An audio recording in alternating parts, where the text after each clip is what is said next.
बीकानेर जमीन घोटाले को लेकर कांग्रेस महासचिव प्रियंका गांधी वाड्रा के पति रॉबर्ट वाड्रा से प्रवर्तन निदेशालय आज लगातार दूसरे दिन भी पूछताछ करेगी। इससे पहले ईडी ने कल रॉबर्ट वाड्रा से करीब 9 घंटे पूछताछ की। जयपुर में हुई पूछताछ में ईडी ने रॉबर्ट की मां मॉरिन वाड्रा से भी सवाल किए। दरअसल 2010 में रॉबर्ट वाड्रा की कंपनी ने बीकानेर में 125 बीघा जमीन खरीदी थी, जिसकी जांच ईडी कर रही है।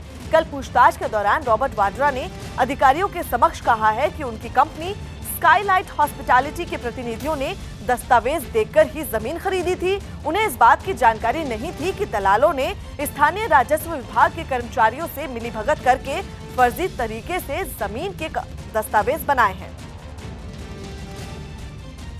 बीकानेर में जमीन विवाद को लेकर आज ईडी रॉबर्ट वाड्रा से फिर से पूछताछ करेगी। कल भी उनसे पूछताछ की गई और जो करीब 9 घंटे तक चली और उनके साथ उनकी मां मॉरिन वाड्रा भी मौजूद थी। और आज बीकानेर जमीन मामले में ईडी उनसे फिर से पूछताछ करेगी। 10:30 बजे का उनको वक्त दिया गया है ईडी दफ्तर पहुंचने के लिए इस पूरे मामले में।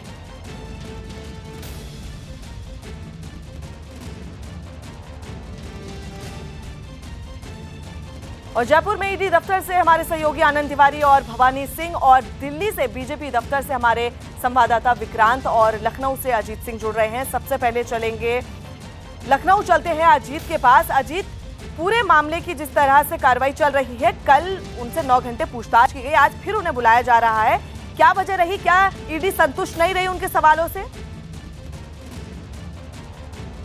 बिल्कुल फरहाद, देखिए कुल मिलाकर ये कहा जा सकता है कि रॉबर्ट वाड्रा की जो पूछताछ चल रही है उसका असर लखनऊ में भी दिखाई दे रहा है और प्रियंका गांधी लगातार जो पूछताछ बढ़ रही है उनकी सियासी गतिविधियां भी बढ़ रही है। और आज देर रात जहां हम खड़े हैं कांग्रेस दफ्तर पर 4 बजे तक प्रियंका गांधी ने बैठक ली और आज फिर पूर्वांचल के जो डुमरियागंज, बस्ती, अंबेडकर नगर, फैजाबाद, संत कबीर नगर, गोरखपुर जो मुख्यमंत्री का क्षेत्र है वहां के लोकसभा कार्यकर्ताओं से मिलेंगी, बूथ कार्यकर्ताओं से मिलेंगे और उनकी प्लानिंग है कि हर ब्लॉक मुख्यालय पर जाया जाए, यानी सियासी दबाव बनाया जाए जो बीजेपी उनके ऊपर बना रही है, उनके परिवार के ऊपर बना रही है, उसका जवाब वो सियासत के रूप में दे। और कल राहुल गांधी ने लेटर जारी करके साफ भी कर दिया कि पूर्वांचल की 41 सीटें, उसमें से कुछ पश्चिमी उत्तर प्रदेश और अवध की भी हैं जो प्रियंका गांधी के खाते में, बाकी जो 39 सीटें 31 सीटें हैं वो 39 सीटें हैं वो ज्योतिरादित्य सिंधिया के खाते में। तो निश्चित तौर पर अब प्रियंका गांधी ज्यों उनके पति से जांच की जा रही है, जांच का दायरा बढ़ाया जा रहा है, उसी तरह से प्रियंका गांधी भी उत्तर प्रदेश की जो जमीन है, सियासत की जमीन है, उस पर अपना दायरा बढ़ाती नजर आ रही है। और आज फिर वो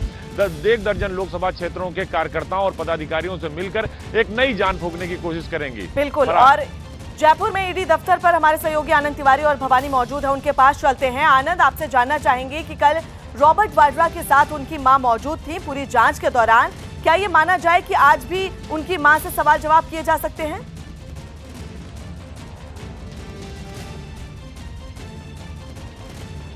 जी देखिए, कल रॉबर्ट वाड्रा की मां पूछताछ में शामिल हुई थी, लेकिन वो कुछ देर के बाद तबीयत का हवाला देकर यहाँ से चली गई थी। ईडी के अफसरों का कहना था कि फिलहाल अब उनकी मां से पूछताछ आगे नहीं होगी, आगे तय किया जाएगा कि आगे पूछताछ करना है कि नहीं। लेकिन रॉबर्ट वाड्रा से आज 10:30 बजे जरूर पूछताछ होगी। कल उनके लॉयर जब रॉबर्ट वाड्रा से पूछताछ खत्म हो गई तो बाहर निकले और उनका कहना था कि जितने भी सवाल इन्फोर्समेंट डायरेक्टरेट के अधिकारियों ने रॉबर्ट वाड्रा से पूछे उनके जवाब उन्होंने दिए हैं। एक सबसे महत्वपूर्ण बात इसमें यह है कि जो ईडी के एक शीर्ष अधिकारी हैं स्पेशल डायरेक्टर लेवल के, वो खुद जयपुर में मौजूद है और इस पूरी मॉनिटरिंग कर रहे हैं इन्वेस्टिगेशन को।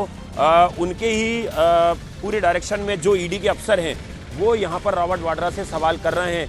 कल उनसे जो उनकी स्काईलाइट कंपनी है उसके टर्नओवर के बारे में, उसके बैंक डिटेल के बारे में, उसके एम्प्लॉइज़ के बारे में तमाम चीज़ें उनसे पूछी गई। इसके अलावा उनकी मां से भी ये पूछा गया कि आप किस ओहदे पे हैं, कब से इस ओहदे पे आप हैं और किस तरह का कामकाज देखती। तो उनका साफ तौर पर कहना था कि उनका जो स्काईलाइट कंपनी है उसमें ज़्यादा दखल नहीं है।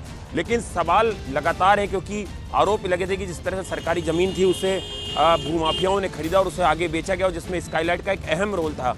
4 मामलों की जांच ईडी इस पूरे मामले में कर रहा है और जिसकी लिए 3 बार सम्मन इशू होता रॉबर्ट वाड्रा को और उनसे पूछताछ की जा रही है।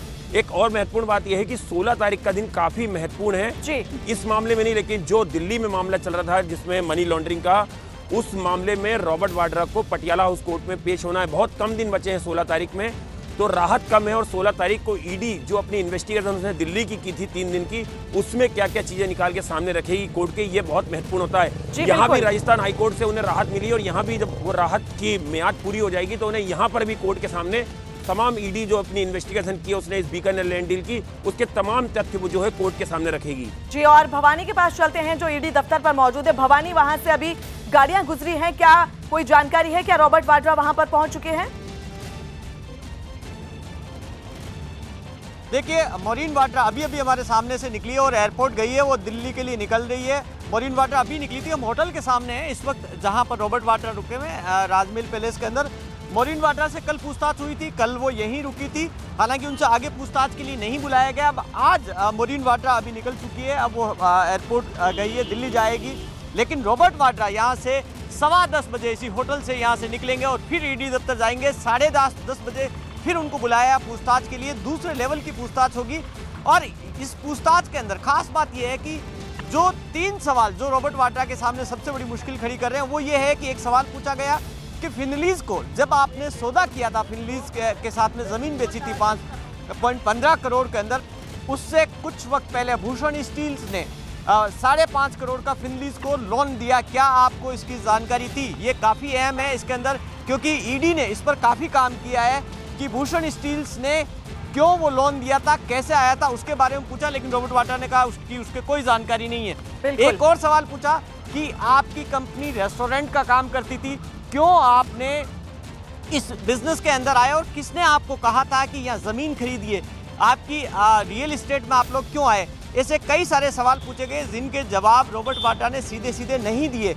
आज जो पूछताछ हो रही है उसमें ईडी जो कल जो पूछताछ में बताया गया और वो जो जिससे पहले जयप्रकाश मांगड़वार और अशोक कुमार को, जिसको ईडी ने पहले अरेस्ट किया था, अशोक कुमार इसमें बहुत बड़ी कड़ी है, उनसे जो पूछताछ हुई उस डिटेल से आज उसके आधार पर आज पूछताछ होगी। और उसमें कई सारे ऐसे जो कल जवाब दिए थे उसी का क्रॉस सवाल आज वाड्रा से पूछा जाएगा। बिल्कुल, तो 3rd लेवल की पूछताछ है जो वाड्रा के सामने कई सारे सवालों के जवाब वाड्रा को देने हैं। जी, कई सारे सवालों के जवाब देने हैं और अपने सहयोगी जो दिल्ली में हैं विक्रांत, उनके पास चलते हैं। विक्रांत, जिस तरह से ईडी का लगातार शिकंजा कसता जा रहा है, पहले दिल्ली में लंदन की प्रॉपर्टी को लेकर सवाल जवाब हुए, अब बीकानेर की प्रॉपर्टी को लेकर हो रहे हैं, तो माना जाए कि रॉबर्ट वाड्रा की जो मुश्किलें हैं वो आने वाले दिनों में और बढ़ती नजर आ रही हैं।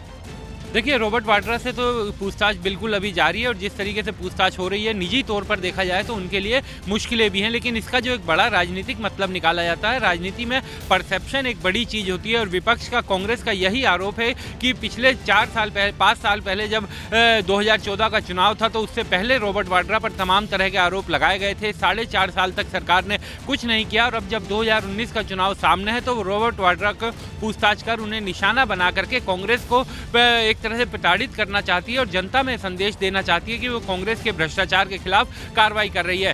कांग्रेस का साफ ये कहना है कि इस तरीके की ये बदले की कार्रवाई है। ईडी और सीबीआई के पास कोई ऐसे सबूत नहीं है जिसके आधार पर वो पूछताछ करें, क्योंकि 4.5 साल लगभग वो शांत बैठे रहे। लेकिन सरकार का साफ ये कहना है कि जांच एजेंसी को जिस समय जरूरत हो, जिस समय उसे लगे कि पूछताछ करनी है, उस समय वो पूछताछ करेगी। और इस मामले में अदालत से आदेश लेकर के ईडी ने उनसे पूछताछ की थी। तो एक तरह से राजनीतिक रूप से ये 2019 के चुनाव के मद्देनजर ये मामला बड़ा बनता जा रहा है। हालांकि व्यक्तिगत तौर पर देखें तो निश्चित तौर पर वाड्रा के लिए मुश्किल समय है। ना केवल उन्हें खुद व्यक्तिगत तौर पर पूछताछ के लिए पेश होना पड़ा ईडी के पास, दिल्ली में भी और राजस्थान में, अब जयपुर में भी, बल्कि उनकी मां को भी ईडी के सामने जाना पड़ा, क्योंकि उनकी मां से भी ईडी कुछ सवाल पूछना चाहती थी।